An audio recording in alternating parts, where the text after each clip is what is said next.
Start करें। Good morning. आइए आज हम लोग डिस्कस करते हैं बायोडायवर्सिटी एंड कंजर्वेशन के ऊपर। तो आपको पीपीटी के माध्यम से दिखाएंगे। फर्स्ट स्लाइड है मीनिंग ऑफ बायोडायवर्सिटी। तो बायोडायवर्सिटी का जनरली मीनिंग क्या है कि एक से अधिक एनिमल्स या और उनकी स्पीशीज के बीच में वेरिएशंस होना चाहिए। जो भी वहां पे होंगे एनिमल्स या स्पीशीज उनमें वैरायटी के होंगे, एक से अधिक वैरायटी के होंगे। सिंपली वर्ड अगर सिंपली हम यूज करें तो बायोडायवर्सिटी दो टर्म से मिलकर के बना है।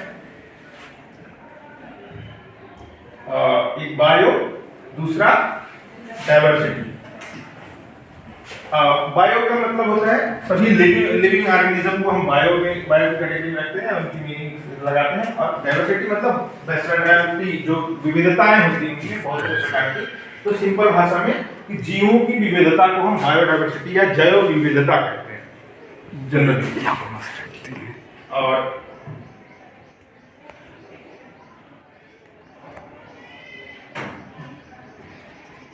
उसके बाद हम पढ़ते हैं कि टाइप्स ऑफ बायोडायवर्सिटी कितने टाइप्स की होती है, या उसको हम सेकेंड टर्म में कह सकते हैं लेवल। उसका स्तर हम किस टाइप्स में लेवल में डिवाइड करते हैं। तो देखिएगा आप कि सिर्फ 3 टाइप्स की बायोडायवर्सिटी होती है। डायवर्सिटी ऑफ स्पीशीज को हम स्पीशीज के बेसिस पे डायवर्सिटी करते हैं। क्या हो रहा है?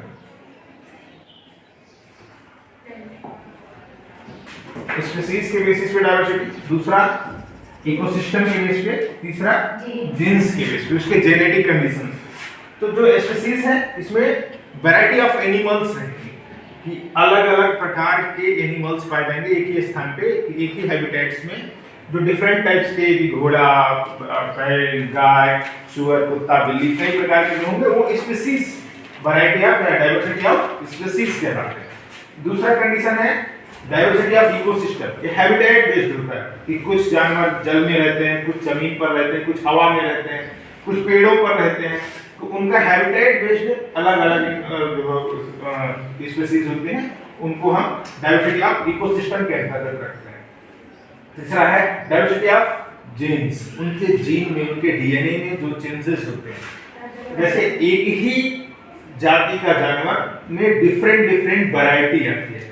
कि जैसे हम सिंपली भाषा में यूज करें तो डॉग्स में कहते हैं कि German dog, German shepherd, bulldog, Doberman, या देसी डॉग्स जो होते हैं, या जैसे गायों में होता है सिंधी गाय, हरियाणवी गाय, देसी गाय, जर्सी गाय। तो ये मतलब गाय प्रजाति एक ही होगी, लेकिन उसके जीन्स में चेंजेस होंगे, अपडेटेड होंगे, या एक उसमें अलग अलग कैटेगरी होगी। उसी एक ही वैरायटी, एक ही एनिमल्स की अलग अलग वैरायटी होगी। तो ये 3 कैटेगरी हुई, 3 टाइप्स हुए, ऐसे हम लेवल कह सकते हैं। बायोडायवर्सिटी का 3 लेवल हुआ, एक स्पीशीज के बेस पे, दूसरा इकोसिस्टम के बेस पे, तीसरा जीन्स के बेस पे।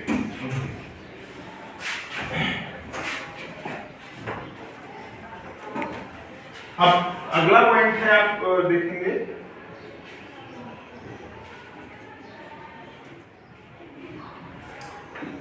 First genetic diversity. आपको इसमें दिखाया, जैसे बनाना फ्रूट्स को दिखाया गया और डॉग्स को दिखाया गया कि बनाना में भी छोटे केले, बड़े केले आपको दिखाई देते हैं। ये सब अलग अलग के फ्रूट्स हैं इसमें जेनेटिक बेस पे। ये जेनेटिक डायवर्सिटी है, इनके जीन।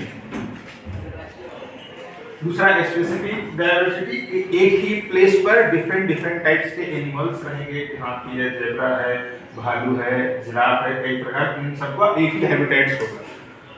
तो ये स्पीशीज डायवर्सिटी हो गई उस स्पेस। और तीसरा है इकोसिस्टम डायवर्सिटी कि दोनों के हैबिटेट के बेस पे है कि कुछ एयर में रहेंगे, कुछ जो है अर्थ पे रहेंगे, अर्थ सरफेस पे रहेंगे, कुछ अर्थ में बिल बना करके रहेंगे, कुछ पेड़ों के घोंसले बना करके रहेंगे। ऐसे उनके हैबिटेट्स अलग रहता है, कुछ का एयर में घर होता है, कुछ का अंडर वाटर घर होता है। ये डिफरेंट जो है हैबिटेट्स के होते हैं, जिसके कारण इन्हें इकोसिस्टमेटिक डायवर्सिटी कहा जाता है। इसमें एक पॉइंट आता है हॉट स्पॉट्स। हॉट स्पॉट्स क्या है कि किसी एक सेंटर पॉइंट पे, किसी एक बिंदु पे, जो किसी एक स्थान पर जो बहुत सारे जो हैं बायोडायवर्सिटी अधिकता हो जाए, जो बायोडायवर्सिटी का पॉइंट है वो बहुत ज्यादा हो जाए किसी एक प्लेस पर, रिच बायोडाइवर्सिटी हो जाए, किसी biodiversity habitat reserve which is a prime location for existence of rich biodiversity but also faces needs of destructions की ऐसी चीजें कि वहां वो फेसेस करेंगे डिस्ट्रक्शन को, कि बहुत समस्याएं झेलेंगे, ऐसे वो सब हॉटस्पॉट क्षेत्र कहलाता है। भारत का सबसे बड़ा हॉटस्पॉट क्षेत्र वेस्टर्न घाट है आपका। भारत में 4 हॉटस्पॉट जोन बनाए गए हैं, एक Western Ghat, Eastern Himalaya, Indo Burma plate और सुंदरलैंड। इंडो बर्मा प्लेट को हम नॉर्थ ईस्ट रीजन, इंडिया का नॉर्थ ईस्ट रीजन भी कह सकते हैं, इसमें असम और अंडमान ग्रुप भी शामिल होता है।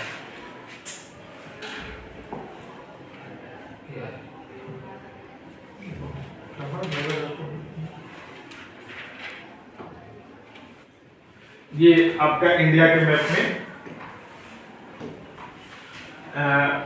दिखाया गया है, 4 टोटल बायोडाइवर्सिटी हॉटस्पॉट्स 4 हैं और भारत के टोटल एरिया का 24.46% जो हॉटस्पॉट जोन है कवर करता है ईस्टर्न हिमालय क्षेत्र पार्ट, और ये north east Indo Burman plate, और ये वेस्टर्न घाट, और आपका ये सुंडा लैंड।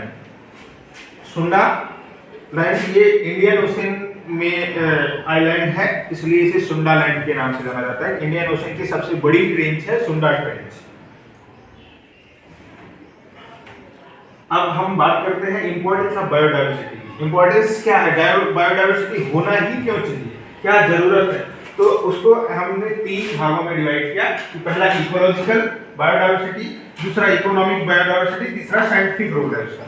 तो इकोलॉजिकल बायोडाइवर्सिटी क्या है कि प्लांट्स और एनिमल्स जो है ये किसी जो इनकी जो इकोलॉजी क्या होती है, परितंत्र कि जिस व्यवस्था में पास करती है तो उसका इकोसिस्टम जो है कि वो किस कंडीशन में रहना चाहता है, उसका हैबिटेट्स कैसा है, उसका क्लाइमेटिक कंडीशंस कैसे हैं, वो उसकी एक फिक्स्ड नीड्स और रिक्वायरमेंट है क्लाइमेटिक कंडीशन के प्रति, रिलीफ फीचर्स के प्रति, तो उस हिसाब से जो होगा जहाँ पे बायोडाइवर्सिटी होगी, मतलब वो इन सभी चीजों में रिच एरिया होगा कि वहाँ रिलीफ फीचर्स अच्छा होगा, उसका क्लाइमेटिक कंडीशन अच्छा होगा, और वहाँ वाटर अवेलेबिलिटी होगी, नेचुरल जो भी फिजिकल रिक्वायरमेंट्स, नेचुरल रिक्वायरमेंट्स होगा एक ह्यूमन बींग्स या बायोम्स के लिए, वो सभी यहाँ पर अवेलेबल रहेंगे, तो वो इकोलॉजिकल रोल हो जाता है उसका।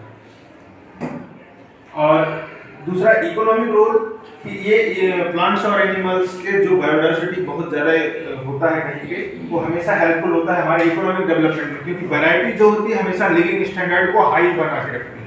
तो लिविंग स्टैंडर्ड को हाई बनाने वाले एक ही सोर्स है इकोनॉमी, और तो ये इकोनॉमिक रूप से हमारे लिए लाभप्रद होता है।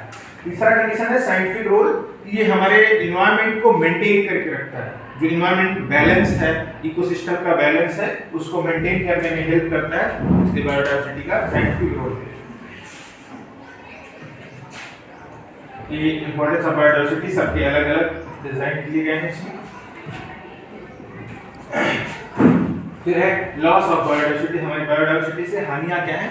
सिंपली वे में आप जान सकते हैं कि बायोडाइवर्सिटी का मतलब कि किसी एक स्थान पे बहुत ज्यादा जनसंख्या में विविधताएं होंगी, तो जो किसी स्थान पर जनसंख्या अधिक होगी तो क्या क्या समस्याएं हो सकती हैं, वो सभी बायोडाइवर्सिटी की समस्याएं होंगी।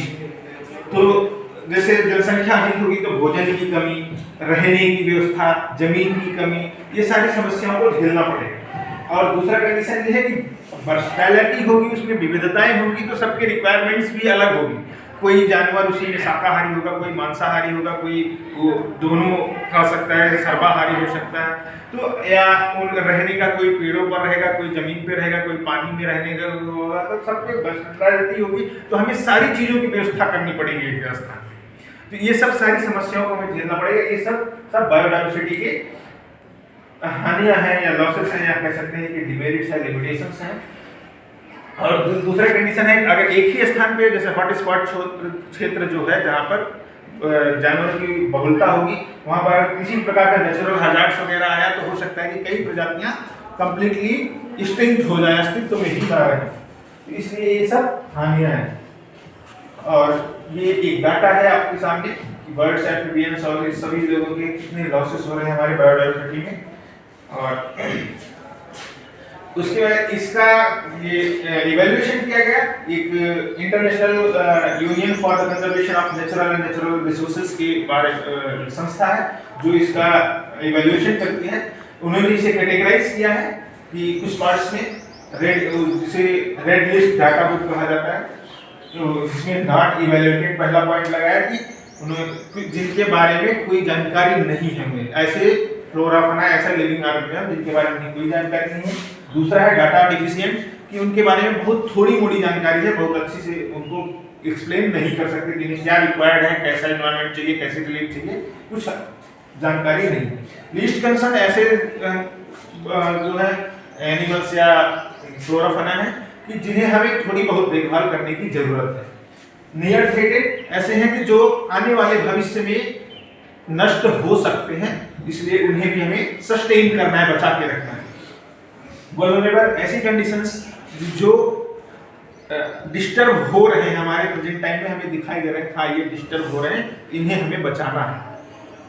और इनडायरेक्ट पोजीशन मतलब ये कि बहुत ज्यादा मात्रा में ये नष्ट हो चुके हैं, बहुत थोड़े बचे हैं। अगर हम इन्हें और बचाएंगे, साथ में इन्हें प्रमोट भी करेंगे, बढ़ाने इनकी जनसंख्या बढ़ाने की भी कोशिश करेंगे। ये इनडायरेक्ट पोजीशन जो मतलब इनडायरेक्ट पोजीशन में जो जानवरों की लिस्ट बनाई गई उनके लिए ये व्यवस्था में करनी है। मतलब इनकी जनसंख्या एकदम से ज्यादा मात्रा में नष्ट हो चुकी है, बहुत थोड़ी बची है, इसलिए हमें उन्हें फिर से सस्टेन करने के लिए या हमारे इन्वायरमेंट में बनाए रखने के लिए, इकोलॉजिकल बैलेंस को मेंटेन करने के लिए उन्हें ध्यान देने की जरूरत है। क्रिटिकली इंडेंजर्ड का किसी का थोड़ा सा हाई लेवल है कि वो बहुत ही रेयर केस में बचे हैं, रेयरेस्ट प्रजातियां बची हैं उनकी, उन्हें हमें ध्यान देने की बहुत ज्यादा जरूरत है। एक्सटिंक्ट इन वाइल्ड और कुछ हैं ऐसे कि जो जंगलों से नष्ट हो चुके हैं, लेकिन उन्हें हम खोज रहे हैं, कहीं कहीं कभी कभी दिख जाते हैं।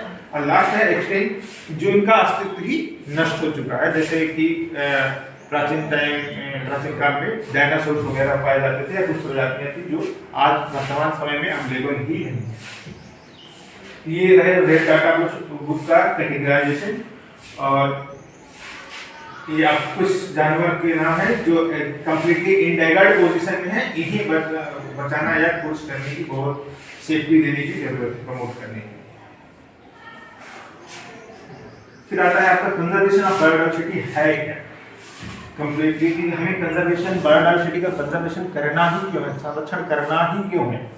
तो निश्चित रूप से कि ये हमारी फैमिली का, हमारे क्या कहते हैं लिथोस्फीयर या कह सकते हो कि पूरे के पूरे अर्थ सरफेस का एक पार्ट है कि जो बायोम्स। और अर्थ सरफेस तभी कंप्लीट होता है, एक फैमिली तभी कंप्लीट होती है जब उसमें सभी मेंबर्स उसके अवेलेबल हैं। तो सेम जैसे वैसे ही जो भी जीव बायोडायवर्सिटी के अंतर्गत आएंगे वो अर्थ सरफेस के मेंबर हैं, उन सबको जिंदा रखना, बनाए रखना और उनको प्रमोट करना, आगे बढ़ते रहना, ये हम सभी का दायित्व है। तो हमें किसी भी तरीके से किसी भी स्पीशीज को एक्सटिंक्ट नहीं होने देना है, उसे बचाए रखना है और एनवायरनमेंट को बैलेंस में रखना है। ये इसीलिए बायोडायवर्सिटी को कंजर्व करना बहुत जरूरी है, सबके एग्जिस्टेंस को हमें इंपॉर्टेंस देना है।